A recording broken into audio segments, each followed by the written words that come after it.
वो उर्वा ये देखता है और बेचैन रह जाता है, तड़प जाता है और ये दीवानगी देखता है। उसके बाद अल्लाह के रसूल के पास आता है। और अरब का दस्तूर रहता है कि कोई भी बातचीत होती है तो सबके दाढ़ी हुआ करती थी, तो दाढ़ी के हाथ लगाया करते थे। ये अरब का दस्तूर हुआ करता था। तो वो उर्वा ने अल्लाह के रसूल के दाढ़ी मुबारक पर हाथ रखना चाहा। हजरत अबू बकर सिद्दीक ने उसके हाथ को झाड़ा, नीचे गिरा दिया। उसके बाद उसने फिर उठाया तो अल्लाह के रसूल सल्लल्लाहु अलैहि वसल्लम के सहाबी हजरत अबू बकर सिद्दीक कहते हैं,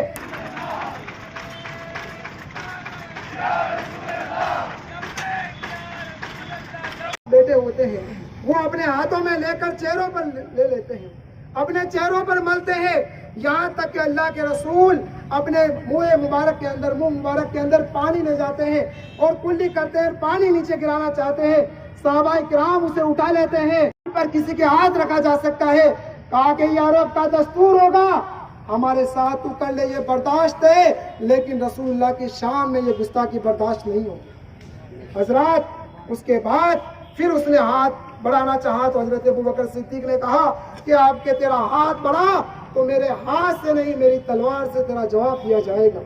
उसके बाद उर्वा अपने ये अबू बदबख्त ये कह रहा कि हुजूर के लिए कह रहा कि बर्बाद हो। अल्लाह ने फरमाया तब्बत यदा अबू लहब, अबू लहब के दोनों हाथ बर्बाद हो गए, वो तब और वो बर्बाद हो गए। जब ये आयत नाज़िल हुई तो कहने लगा अपने बेटों से, खानदान से कि मोहम्मद ने मेरे लिए ऐसा कहा है, अगर मुसीबत आई तो मैं माल से रोक लूंगा, मुसीबत आई तो मैं माल से अपने बचाव कर लूंगा और औलाद से बचाव कर लूंगा। रब ने फरमाया मा अगना अनहु मालहु व मा कसब, उसे ना तो उसका माल बचा सका ना औलाद बचा सकी। सयस्ला नारन ज़ात लहब, अनकरीब भड़कती हुई आग के अंदर झोंका जाएगा। हजरत ग्रामी उस अबू लहब की बीवी भी खबीसा थी, हुजूर की शान में गुस्ताखी करने वाली थी। बड़े बड़े जंगल से कांटे लाती, सरकार के घर पे फेंक देती, गलाजतें फेंकती। अल्लाह ने उसका भी अजाब नाजिल फरमाया। हम फांसी की मांग कर रहे हैं ना ये गुस्ताखों के लिए, अल्लाह तबारक व तआला ने वो गुस्ताखियां थी, खबीसा थी, अल्लाह ने फांसी खुद दे दी अल्लाह ने उस गुस्ताखी रसूल को।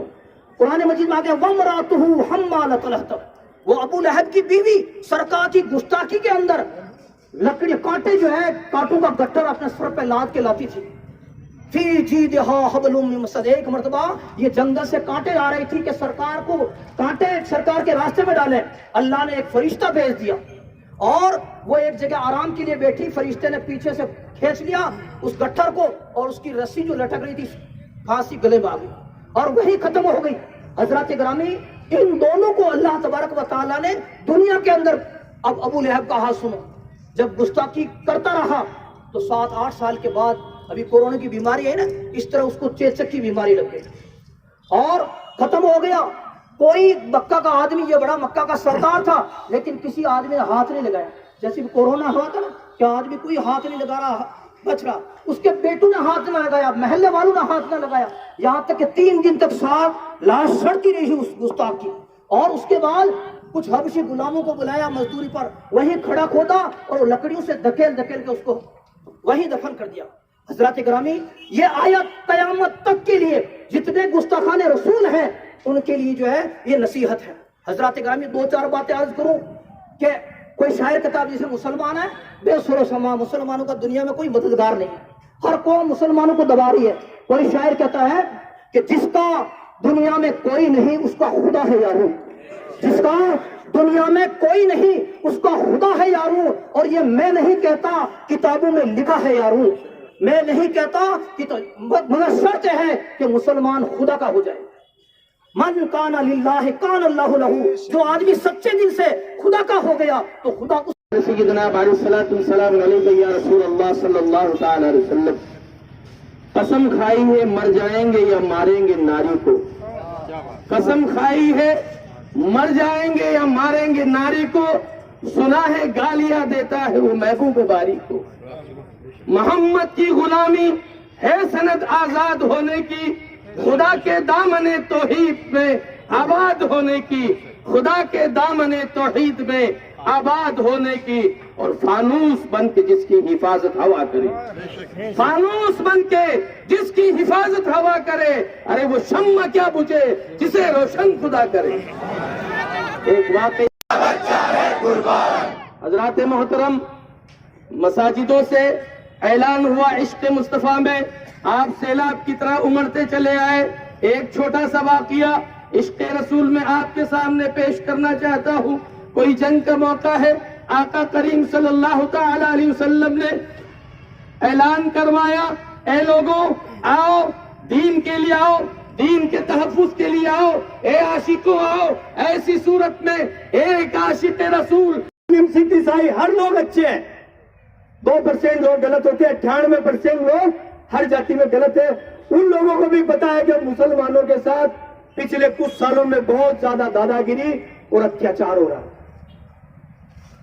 अत्याचार होते होते होते होते होते बहुत ज्यादा बढ़ गया और सीधा सीधा इस देश के वजीर आजम हमारे प्रधानमंत्री जी को योगदान जाता है। योगी जी जैसे लोगों को वो बढ़ा रहे हैं, शादी प्रज्ञा को वो बढ़ा रहे हैं और भी इस ऐसे कट्टरपंथी लोगों को बढ़ावा देने का काम किया देश के वजीर आजम कर रहे हैं। उनकी छत्रछाया में ये सांप और गोयरे फल फूल रहे हैं। आप देश के प्रधानमंत्री हैं, आप हमीद खान के भी प्रधानमंत्री हैं, आप 5 करोड़ मुसलमानों के भी प्रधानमंत्री हैं। मोदी जी, आप भारतीय जनता पार्टी के प्रधानमंत्री नहीं है। आपने भी 37 लोगों को लिस्ट बनाई। जब प्रोटेस्ट हुआ हम सब लोग चिल्लाए, पूरे देश के अंदर मुसलमान रोड पे आया, तब आपने कुछ नहीं किया। जब पूरी दुनिया के मुस्लिम कंट्री आप पे दबाव बनाया, भारत के प्रोडक्ट का बहिष्कार किया, तब आपके जो बैठे हुए आका है, जो 50 उद्योगपति आपको चला रहे, उन लोगों ने कहा कि हमें कटोरा दे दोगे मोदी जी। अगर इस प्रकार मुस्लिम कंट्रियों ने हमारे प्रोडक्ट का बहिष्कार कर दिया तो हमारा क्या होगा, हमारा बीवी बच्चों क्या होगा। जो चंदा देके हमने आपकी पार्टी को पाला पोसा बना किया, आपको इस कुर्सी में बिठाया, देश का प्रथम नागरिक बनाया, इसमें हमारा मेन योगदान है। आप अपनी इस सुअर को अरेस्ट कराओ, लेकिन आज तक आपने फिर भी उसको अरेस्ट नहीं किया। अपनी पार्टी से आपने उसको निष्कासित किया 6 साल के लिए। मैं फिर कह रहा हूं इस मंच पर, 6 महीने के बाद इन्हीं लोगों के दबाव में आप उसको वापस पार्टी में लोगे। लेकिन हमारी ये मांग है कि उस लेडीज को जो भी संविधान के दायरे में उसको सजा मिलती है, मैं फांसी की बात नहीं करता, जो भी सजा संविधान के दायरे में मिलती है, भारतीय कानून के हिसाब में जो भी सजा मिलती है, सबसे पहले आप उस पर मुकदमा दर्ज कीजिए, उसको अरेस्ट कीजिए, उसको जेल में डालिए। उसके बाद जो हमारी न्यायपालिका, हमारी जुडिशरी उसकी सजा तय करती है तो वो तय करेगी। मैं ज्यादा लंबी चौड़ी बात नहीं करते हुए, अभी कानपुर पे अंदर इसी नुपुर शर्मा के बयानों के ऊपर मुस्लिम भाइयों ने बहुत बड़ा एक प्रोटेस्ट किया था। वहां 29 नौजवानों को अरेस्ट किया, झूठा मुकदमा लगाया। हम लगाते हैं कि हमारे मोहम्मद साहब जिंदाबाद। ये कुछ लोग, मैं सामाजिक संगठन का नाम तो नहीं लूंगा, वो तुच्छे लोग उसमें एडिटिंग कर देते हैं और कहते हैं ये पाकिस्तान जिंदाबाद का नारा। अरे हम पाकिस्तान जिंदाबाद का नारा कैसे लगाएंगे? हमारे बाप दादों ने इस जमीन को चुना। हम पाकिस्तान मुर्दाबाद का नारा लगाने वाले लोग हैं, हम पाकिस्तान जिंदाबाद का नारा लगाने वाले लोग नहीं है। भारत का एक भी मुसलमान, अगर वो मुसलमान है तो भारत जिंदाबाद कहेगा, अगर वो मुसलमान है तो पाकिस्तान मुर्दाबाद कहेगा। अगर वो ऐसा नहीं करता तो फिर वो मुसलमान नहीं है, नाम का मुसलमान है। आप लोगों को और हमको लड़ाने की कोशिश की जाती है। मैं ये कहता हूं, जो अच्छे हमारे 98% हिंदू भाई है, आपको भी हमारे साथ खड़ा होना पड़ेगा। इस मंच पे आपको भी आना पड़ेगा। इस मंच से जो लोग गलत बात करते हैं, चाहे वो आदमी इधर से हो, चाहे वो आदमी उधर से हो, हम सबको मिलकर उसकी खिलाफत करनी पड़ेगी, उसको जेल में भेजने की बात करनी पड़ेगी। जब जाके इन कंटरपति लोगों को, धर्म और जाति के आधार पर हमें बांटने वालों को, इस देश के टुकड़े खाने वालों को, हम सबको मिलकर लड़ाई लड़नी पड़ेगी। चाहे हिंदू हो, मुस्लिम हो, सिख हो, ईसाई हो, हर आदमी जो यहाँ खड़ा है उसका 4-4, 10-10 घरों से रसोई तक रिश्ता है। हम कैसे भूल सकते हैं एक दूसरे को? हम ईद की और दीपावली की सवैयां साथ साथ खाते हैं, हम ईद की और दीपावली की मिठाई साथ साथ खाते हैं। हमारे अंदर जहर भर रहे हुआ।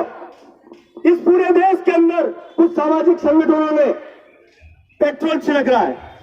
प्रशासन, पूरे भारत का प्रशासन, मैं सापरा के प्रशासन की बात नहीं कर रहा हूं, पूरे भारत का प्रशासन और मीडिया, एक एनडीटीवी रवीश कुमार, सलाम करता हूं मैं मंच के माध्यम से उसको।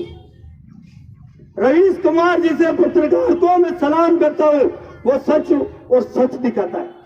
बाकी सब चोर गुलाम बने हुए इनके, झूठी बातें फैलाते हैं और ये मीडिया इस देश के अंदर पेट्रोल छिड़कने का काम कर रहा है। इसलिए मेरे देशवासियों, मेरे भारतवासियों, हम सबको मिलकर एक फाइव ब्रिगेड पूरे देश के अंदर चलानी होगी।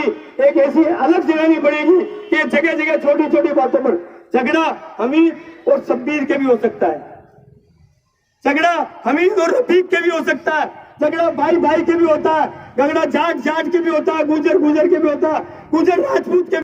करके कहता हूँ इंशाल्लाह बहुत जल्दी उनका अशर खराब होने वाला है। जो भी गुस्ताख के रसूल है, जो हुजूर की शान में गुस्ताखी करते हैं, उनका अशर बहुत जल्दी खराब होगा, अल्लाह करेगा। अस्सलाम वालेकुम। आज हमने पूरी साबरा की मुस्लिम कौम द्वारा शहर गाजी साहब के नेतृत्व में जो नुपुर शर्मा ने और नवीन जिंदल में हमारे हुजूर के बारे में डिबेट के अंदर बहुत गलत टिप्पणी की, उसके बारे में एक प्रोटेस्ट रखा है।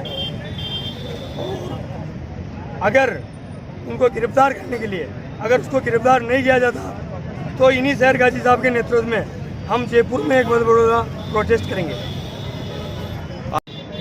आज जो प्रोटेस्ट किया गया शहर गाजी साहब के नेतृत्व में था और सभी मस्जिदों के पेश इमाम, साबरा के तमीम मुस्लिम भाई, दलित भाई सभी यहाँ पे आए और हमारी एक ही मांग थी, नुपुर शर्मा जिसको पार्टी से तो भारतीय जनता पार्टी ने निकाल दिया 6 साल के लिए, और नवीन जिंदल, दोनों को सरकार गिरफ्तार करे और जेल में डाले। आपका नाम और पद बताइए। मैं यहाँ का मुस्लिम कौम का सदर हूँ, हमीद खां कायम खानी मेरा नाम है। आज जो प्रदर्शन किया गया नामूस रिसालत हुज़ूर सल्लल्लाहु अलैहि वसल्लम के शान में गुस्ताखी की नुपुर शर्मा और नवीन जिंदल ने, उसके विरोध में प्रदर्शन किया गया। हमारा मुतालबा कि उसको जल्दी से जल्दी गिरफ्तार करके सज़ा दे। और यहाँ पर सभी मस्जिदों के इमाम की सदारत और मेरी सदारत में ये प्रोटेस्ट किया गया था। नाम आप? मेरा नाम सैयद शराफत अली, शहर गाजी शाहपुरा।